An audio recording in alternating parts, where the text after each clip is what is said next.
Appreciated bye, building कितने से बढ़ रही है 15,000 से, तो फायदा हो गया। बिल्डिंग 15,000 से बढ़ गई है तो फायदा हो गया, और घट रही होती तो लॉस हो जाता। तो बिल्डिंग पहले कितने की थी बताना? 40,000। 40,000 की, 15,000 से बढ़ गई तो कितने हो जाएगी? 55,000 है ना। ठीक है, इसके बाद आगे पढ़ो। इसमें लिखा है 5% प्रोविजन बनाना है डेटर पे, तो डेटर भी घट गए, इसका मतलब डेटर में डायरेक्ट घटा देता हूं, है ना। डेटर्स पहले कितने के थे? 5500। 5500। 5% घटाओ, 5% कितना आएगा? 275। 275 घटा के बताओ कितना आएगा?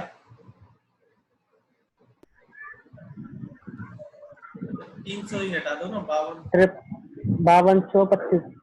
5225 है ना। और इसकी वजह से हमें लॉस भी हो गया था, तो यहाँ भी आएगा टू डेटर। कितने से घट गया था? 275 से। विकास ये समझ में आ रहा है?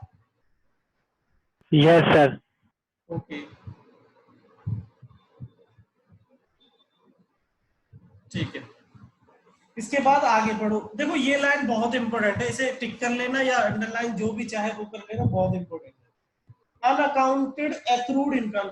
अनअकाउंटेड का मतलब होता है हमने बुक्स ऑफ अकाउंट में दिखाया ही नहीं है, ठीक है। Unaccounted accrued commission income of 2400 to be provided for. To be provided मतलब बुक्स में लेके आना है। तो इसका मतलब एक ना 2400 रुपए का कमीशन था जो आने वाला था, एक्रूड था, आने वाला था, हमने बुक्स में नहीं दिखाया, अब हमें बुक्स में दिखाना है। बताओ हमारा प्रॉफिट हुआ या लॉस हुआ? प्रॉफिट। प्रॉफिट, क्योंकि commission income accrued commission, accrued commission मतलब होता प्रॉफिट, कमीशन आने वाली थी, बुक्स में हमने दिखाना भूल गए, अब दिखाना है, तो हमारी असेट बढ़ गई ना, तो असेट बढ़ेगी तो फायदा हो गया हमारा। तो यहां लिख दो by accrued income, by accrued income. Vikas ये समझ में आया? Yes sir.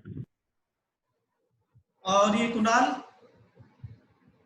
और ये असेट साइड भी आ जाएगी।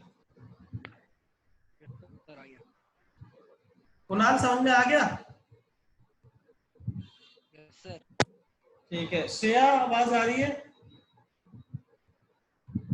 Yes sir. समझ में आया ये वाला पॉइंट? Yes sir. ठीक है, क्योंकि कमीशन हमने दिखाया नहीं था, आने वाला था। अब आगे पॉइंट पढ़ो, ये बहुत ज्यादा इंपॉर्टेंट है। अ debtor whose due of 4800 were written off as bad debt paid 50% in settlement। इसकी जर्नल एंट्री कई बार पास कर चुके थे तुम, मतलब जर्नल शायद जर्नल चैप्टर में था ये।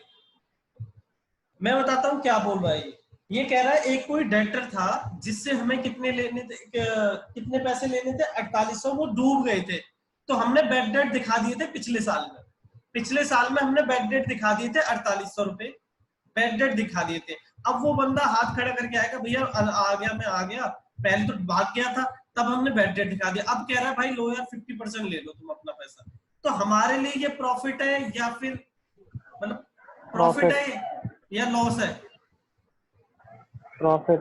जैसे फॉर एग्जांपल एक कोई पर्सन था, उसको पहले हमें क्या डाउटफुल था, वो भाग गया, अंडरग्राउंड हो गया, तो हमने उसे P&L में बैड डेट दिखा दिया, है ना।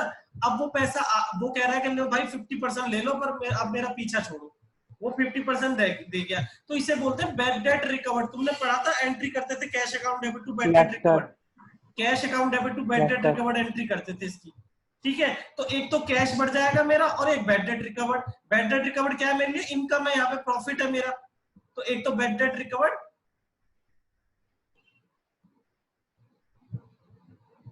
Bad debt recovered.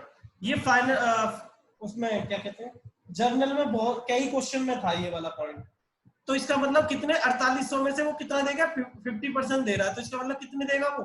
2400 रुपए। तो 2400। 2400 कहाँ जुड़ जाएंगे? कैश में जोड़ दो या बैंक में जोड़ दो। कैश कितना है? पहले कितना था? 710 था, अब 2400 और जोड़ दो, और शायद वो भी जोड़ देता हूँ, चलो कैपिटल वैपिटल भी इसी में। श्रेया ये समझ में आया तुम्हें पॉइंट? Yes, sir. ठीक है, बैड डेट रिकवर्ड का पॉइंट 11th में भी कई बार था। ठीक है, इसमें ये होता है पहले डूब जाता है फिर वो आके पैसे दे जाता है। तो 2400 ये जुड़ गया, और कितना लाया था वो? 30,000 लाया था और 20,000 लाया था। कैश में जोड़ दो या बैंक में जोड़ दो, कोई फर्क नहीं पड़ता। ठीक है, कितने हो गए? 50 जोड़ के लिख देना यार यहाँ पे, बैंकों में ऐसे। अब आगे पढ़ो, इसमें लिखा आउटस्टैंडिंग रेंट वाज 4800। एक चीज देखो, बैलेंस शीट में आउटस्टैंडिंग रेंट दे रखा है? बैलेंस शीट में आउटस्टैंडिंग रेंट दे रखा है? नो सर, नो लेकिन सर। अब हमें पता चल गया भाई अभी हमारा कोई आउटस्टैंडिंग रेंट है जो देना पड़ेगा हमें, तो ये हमारे लिए प्रॉफिट है लॉस है? लॉस। लॉस। एक तरह से अनरिकॉर्डेड लायबिलिटी हो गई है कि एक लायबिलिटी थी, हमने रिकॉर्ड करना भूल गए, बुक्स ऑफ अकाउंट में दिखाया नहीं, तो अब रिकॉर्ड कर लो इसको। आउटस्टैंडिंग रेंट कितने का? 4800 का, और उधर बैलेंस शीट में भी लिख दो क्योंकि ये अभी हमें पे नहीं किया, अभी पे करेंगे फ्यूचर में। Outstanding rent 4800। ठीक है, सारी एडजस्टमेंट खत्म हो गई। इसके बाद आ जाओ, क्रेडिटर में कोई चेंज आया नहीं तो क्रेडिटर एज इट इज लिख दो। 12,435, और कैपिटल हम पहले लिख चुके थे, cash in hand, cash at bank.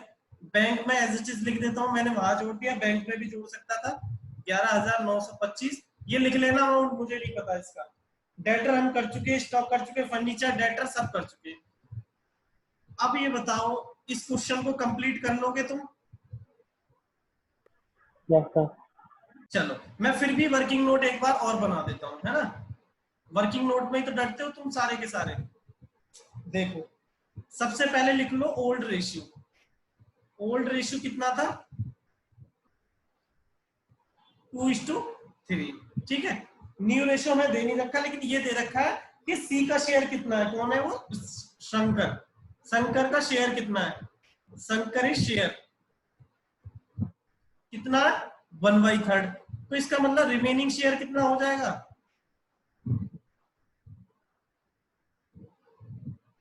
1 में से घटा दो इसका जितना शंकर का शेयर था, 3 बचा, कितना? 2/3।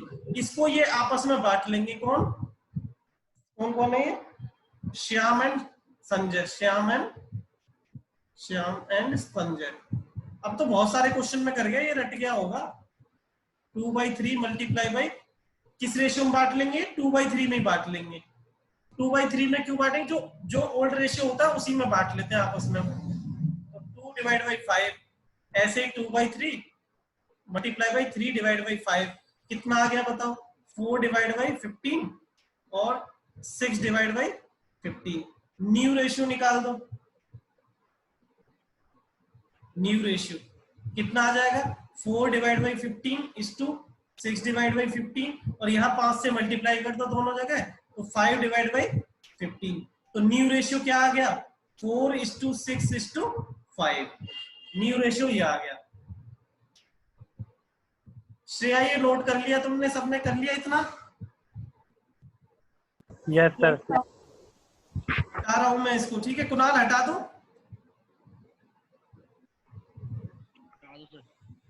हटा रहा हूं मैं। ठीक है, इसके बाद क्या करो? इसके बाद सैक्रिफाइसिंग रेशियो निकाल दो। सैक्रिफाइसिंग रेशियो कैसे निकलता है? सैक्रिफाइसिंग रेशियो बताओ।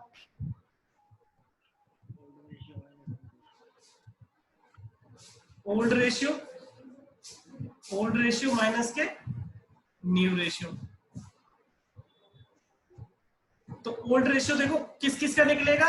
एक तो श्याम का निकलेगा क्योंकि वही सैक्रिफाइस करते हैं, और एक कौन है? वो संजय का निकलेगा। ठीक है, श्याम इज एसआर मतलब सिक्योर सैक्रिफाइसिंग रेशियो, और ये एसआर। पहले कितना रेशियो था इसका? 2/5 था, इसका 3/5 था। अब कितना मिल रहा है इनको? अब इनको मिल रहा था 4 और 6/15। 4/15 और 6/15। एलसीएम वगैरह लोगे तो 3 से मल्टीप्लाई करोगे, ऊपर 6 माइनस के 4/15, तो 2/15 आ गया। 2/5।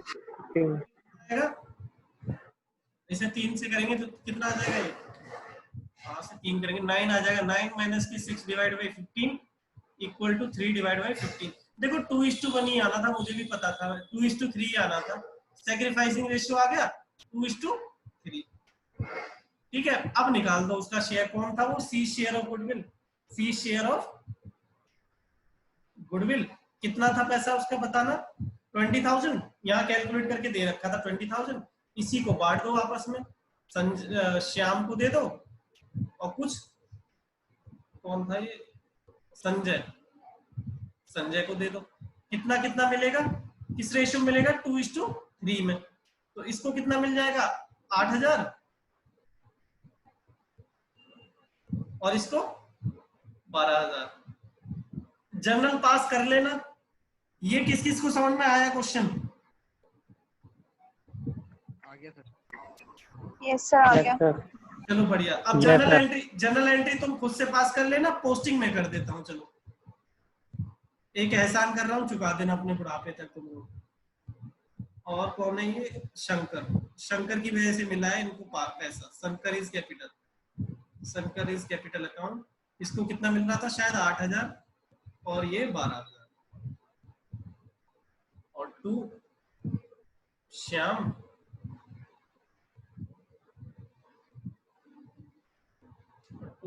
संजय से।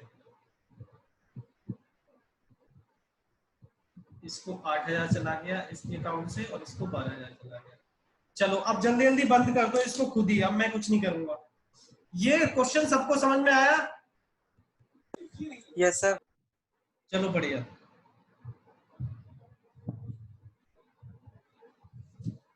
एक बार दोबारा इस क्वेश्चन को करना, इसी क्वेश्चन को दोबारा करना बस, ठीक है? क्योंकि ये एक्रूड कमीशन ये सब